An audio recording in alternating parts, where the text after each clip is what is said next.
महाराष्ट्र शासनाद्वारे लागू करण्यात आलेल्या जनसुरक्षा कायद्याच्या विरोधात जिथे ठाकरे गटानं संपूर्ण महाराष्ट्रात लढा उभा केला आहे, तिथेच भारतीय जनता पक्ष देखील कायद्याच्या समर्थनार्थ रस्त्यावर उतरलेला आहे।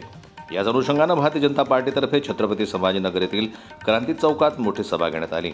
माजी केंद्रीय वित्तमंत्री डॉक्टर भागवत कराड व आमदार संजय केणेकर यांच्या नेतृत्वाखाली घेण्यात आलेल्या या सभेत भारतीय जनता पक्ष पदाधिकाऱ्यांसह मोठ्या संख्येनं कार्यकर्ते उपस्थित होते।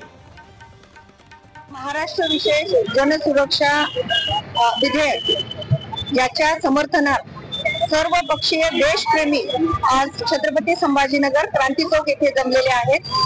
सर्वप्रथम संविधान आणि लोकशाही याचा आम्ही सन्मान करतो भारतीय म्हणून, आणि आज माओवादी असतील, त्याचबरोबर शहरातील नक्षलवादी असतील, तर हे जे आहे त्यांना हे संविधान यांना जे विधेयक आहे हे त्यांना नको आहे, आणि त्याच्यासाठी ते विविध प्रकारचे गुन्हे असतील किंवा विविध प्रकारचे गुन्हेगारी प्रवृत्तीचे लोक असतील तर त्यांना ते प्रमोशन करत आहे।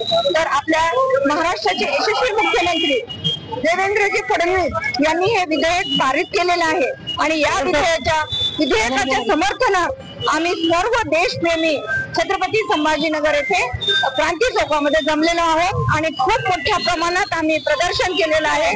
विघातक कृत्य आहे, त्याचं पालन करत नाही त्यांना या विधेयकापासून, या कायद्यापासून धोका आहे, म्हणून ते याचा विरोध करत आहे।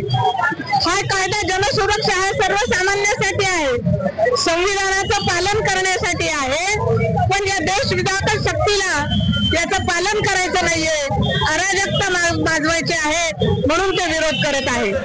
या देशामध्ये जो संविधानाची घटनेची गरिमा कमी करेल त्याला खेचलं जाईल, ही भूमिका घेऊन या राज्याचे कणखर मुख्यमंत्री देवेंद्रजी फडणवीस यांनी हा कायदा आणला, आणि सर्व या देशातील आणि राज्यातील सज्जन शक्ती एकत्र आली या कायद्याच्या समर्थनार्थ।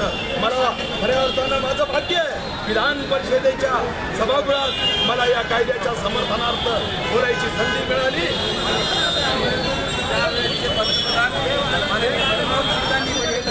या नक्षलवाद चळवळीपासून देशाच्या सार्वभौमत्वाला धोका आहे, अशा या सगळ्या माओवादी नक्षलवादी संघटना ज्या आपल्या राज्याच्या, आपल्या केंद्राच्या सरकारचा अस्थिरता निर्माण करणं, विरोध निर्माण करणं, असा काही काम करतायत, त्यांना घेरबंदी करण्यासाठी।